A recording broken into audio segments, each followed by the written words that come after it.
प्रश्नोत्तर सत्संग माध्यम से आज एक प्रश्न आया है जगदीश पंडा जगन्नाथपुरी से। उनका प्रश्न है कि महाराज, साधु बनने से क्या फायदा होता है, वो वर्णन कीजिए। बहुत सुंदर प्रश्न जी। देखिए, साधु संत बन के घर संसार छोड़ करके जो व्यक्ति संन्यास ले लेता है, साधु बन जाता है, मरने के बाद तो उनके भजन, जो तपस्या साधना जो भी किया है, तीर्थ धाम सब किया है, उसका फलस्वरूप उसका मुक्ति जो है पूरा रिजर्वेशन हो जाता है। ये जीव जो है संसार में कभी कुत्ता, कभी गधा, कभी बिल्ली, कभी गाय, कभी भैंस, विभिन्न प्रकार रूप धारण करके जन्म लेता है, विभिन्न प्रकार दुख भोग करता रहता है। चाहे प्रधानमंत्री भी हो जाए, चाहे राष्ट्रपति हो जाए, तो राजा हो जाए, महाराज हो जाए, सबको जो है दुख है। यहाँ सबको बुखार आएगा, सबको ये माथा दर्द होगा, सबके घर में जो है लड़का मरेंगे, बहू मरेंगे, हाँ पत्नी मरेंगी, यानी सब प्रकार का जो दुख है, चाहे प्रधानमंत्री हो, राष्ट्रपति हो, राजा महाराज, सबको होता है। जब तक ये जीव जो है इस संसार से मुक्त होकर भगवान के धाम न चले जाए, तब तक ये दुख भोगता रहता है, बार बार जन्म लेकर। पुनरपि जननम पुनरपि मरणम पुनरपि जननी जठरे शयनम। इसलिए बड़े बड़े साधना की जाती है भगवत धाम प्राप्त करने के लिए, अमुक्त होने के लिए। तो साधु जो बन जाता है, सब दिन के लिए घर संसार त्याग करके भगवान के धाम में रहता है, भगवान का भजन भक्ति करता है, तीर्थ धाम करता है, तो उसके फलस्वरूप उसका मुक्ति सब दिन के लिए रिजर्व हो जाता है। ये सबसे बड़ा फायदा है। बाकी संसारी लोग का भी मुक्ति होता है, इस बात नहीं है, जो भजन कीर्तन पूजा पाठ जप तप करते हैं, लेकिन वो मोह माया में थोड़ा लिप्त रहते हैं, कभी भूल जाते हैं, कभी भजन करते हैं, कभी छोड़ देते हैं। संसार के बहुत सारे जंजाल झंझट सब रहता है, इसलिए उनका भी कल्याण होता है, लेकिन इसमें गिने चुने आएंगे। संत कोई बन गया मतलब कल्याण होना ही है, क्योंकि ना आज तो कोई पुराण शास्त्र ग्रंथ में ऐसे कोई कहानी नहीं आया है, कोई संत सन्यासी साधु संसार से उद्धार नहीं हुआ है, फिर जो है जाकर पुनर्बार जन्म लेकर के कुत्ता बिल्ली गधा बन गया है, ऐसे कोई कहानी नहीं है। भगवान गीता में भी कह दिया कि मद भक्तम न प्रणश्यति, मेरा भक्ति में जो एक बार आ जाता है वो कभी पतन नहीं होता उसका। तो सबसे बड़ा फायदा है संसार से मुक्ति। और जो अन्य फायदा है इसी संसार में, भौतिक फायदा है, वो भी बहुत है।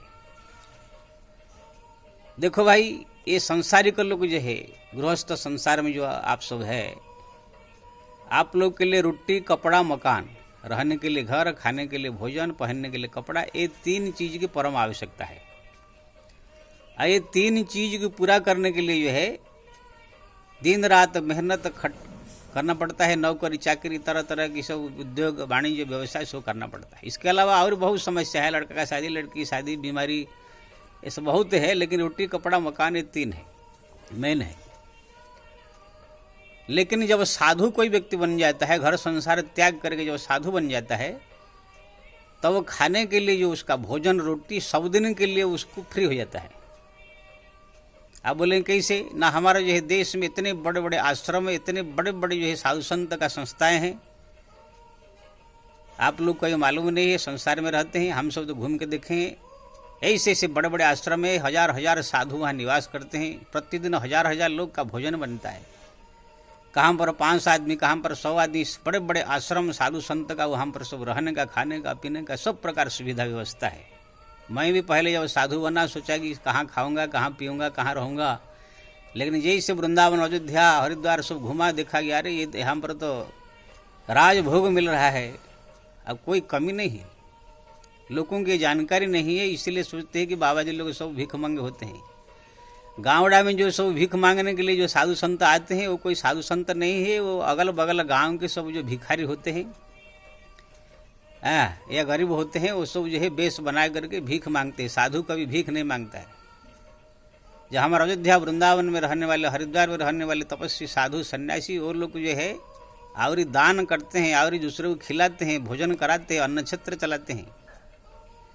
तो सब दिन के लिए जो है हमारा साधुओं में रहना खाना पीना, ये तीन चीज पूरा फ्री हो जाता है, चाहे इंडिया में कहीं भी जाओ। जैसे हम अभी जगन्नाथपुरी जाएंगे, चाहे रामेश्वरम जाएंगे, अयोध्या जाएंगे, कहीं भी जाएंगे तो वहाँ पर हम लोग के लिए रहने के लिए, खाने पीने के लिए सब प्रकार की व्यवस्था रहता है। तो जीवन भर के लिए जो है जो साधु बन जाता है उसको रोटी कपड़ा मकान फ्री हो जाता है। और संसारिक लोग जो गृहस्थ आप लोग के लिए जो है दिन रात मेहनत करके 8-8 घंटा 12-12 घंटा खट के कैसे घर चलाते हैं, किस किस का जो है ठिकाना कभी नहीं रहता है, कभी कभी परेशान घर में रहता है सब। तो ये फायदा साधु बनने का। दूसरा फायदा ये है कि आप लोग को जो है लड़का का शादी करना, लड़की की शादी करना, स्कूल का फीस भरना, बच्चों का ये करना वो करना, ये सब दुनिया भर के झंझट बवाल आप लोग रहता है, उसमें परेशान रहते हैं। साधु लोग का ना आगे पीछे कोई है, आगे नाथ न पीछे पघा, हमारे नाम न रोवे गधा, ना आगे पीछे कोई है, अकेले अकेले सांड जैसे घूम रहे हैं, ना कोई टेंशन है, ना कुछ है, ना घर गाड़, ना घर गड़वा, ना घर भैंस चोकरा पांडवा है, न घर कन्या बारी कुवारी, यही कारण वही राम प्यारी। कुछ नहीं है, ना कोई कन्या है, ना कोई लड़का है, ना कोई लड़की है, ना कोई घर है, ना कुछ है। तो ये एक टेंशन फ्री जीवन है। तीसरा फायदा ये है कि जैसे हम लोग कभी गाड़ी में, ट्रेन में कहीं भी जाते हैं तो आना फ्री, जाना फ्री, पकड़ गए तो खाना भी फ्री। हम लोग ट्रेन में बैठ जाएंगे तो कोई आएगा तो पूछेगा तो भी हम लोग जो है कोई इतना जोर नहीं देगा टिकट क्यों नहीं किया, लेकिन आप लोग पकड़ जाए तो सीधा फाइन मारेगा या तो जेल में ले जाएगा।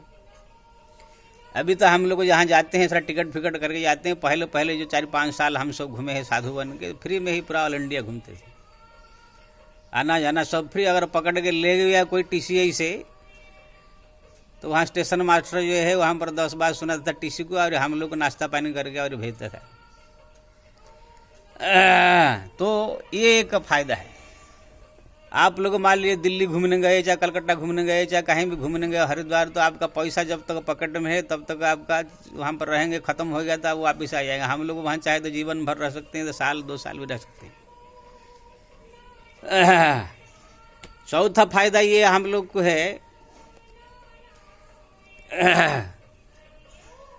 जहाँ भी जाओ आदर सम्मान। जैसे संसारिक लोग आप है तो जहाँ पर आप घर में जो आपका है, जो आपके नाती पोता है, लड़के बच्चे या आप अड़ोस पड़ोस के जो बड़े छोटे हैं, वो सब आपको प्रणाम करेंगे, आपको आदर देंगे, सम्मान करेंगे। लेकिन साधु जो बन जाता है, ऑल इंडिया में कहीं भी चले जाए, जय सियाराम महाराज, प्रणाम महाराज, हाँ कह करके सब लोग चरण छूते हैं, सब लोग प्रणाम करते हैं। यानी संसार में किसी भी जगह चले जाओ आदर सम्मान, ये भी बहुत बड़ा फायदा है।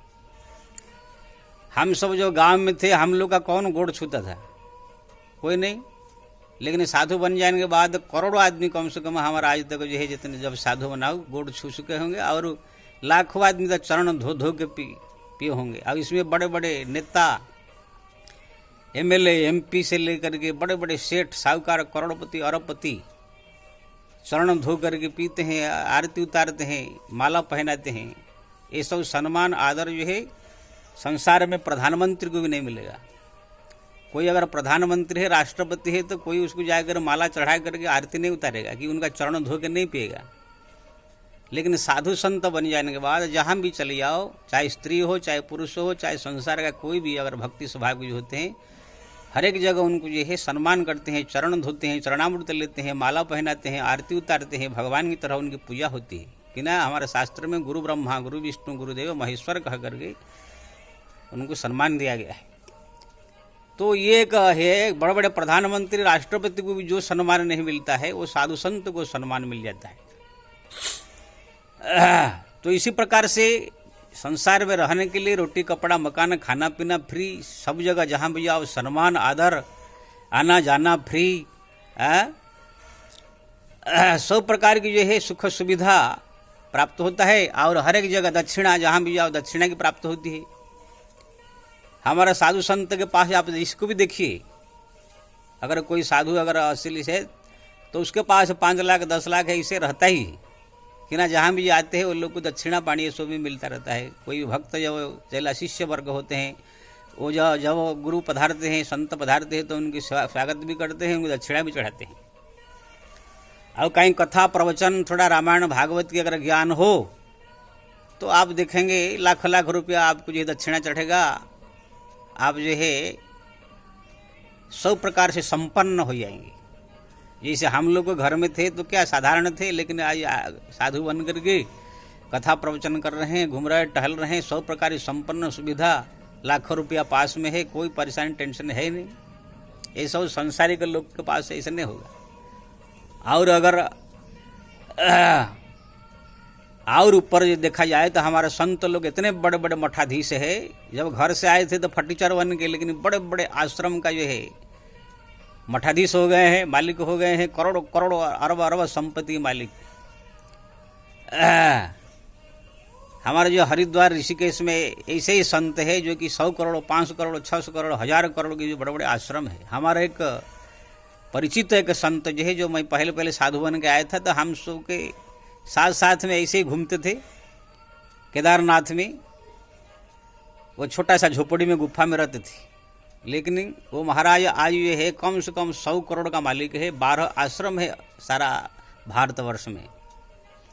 तो कहने का मतलब ये है धन संपत्ति में कोई कमी नहीं है, सब जगह मान प्रतिष्ठा है, सब जगह खाने पीने रहने की सुविधा है, आना जाना सब प्रकार सुविधा है, कोई प्रकार की किसी प्रकार परेशानी नहीं। अगर कहीं बीमार भी हो गए, बीमार होने के बाद आप लोग को लाख लाख रुपया खर्च करके ऑपरेशन और इलाज करना पड़ेगा। हम लोग के साधु संत में एक से एक जो हॉस्पिटल है, एक से एक जो है चिकित्सालय है, जहाँ पर फ्री में सब इलाज होता है, बड़े बड़े ऑपरेशन भी फ्री में हो जाती है।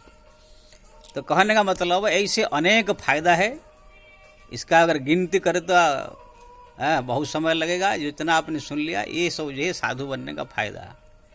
इसलिए हमारा जो है एक दोहा है, संत ने लिखा है किसने, मुंड मुंडाए बहुत लाभ हो, मिटे सर की खाज, खाने को लड्डू पेड़ा मिले लोग कहे महाराज।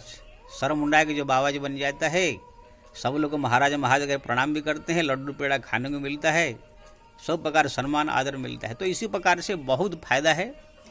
इसलिए जो लोग ये सब जानते नहीं है, सोचते हैं बाबा जी लोग ऐसे ही घूमते रहते, सब भिखारी ऐसे समझते हैं।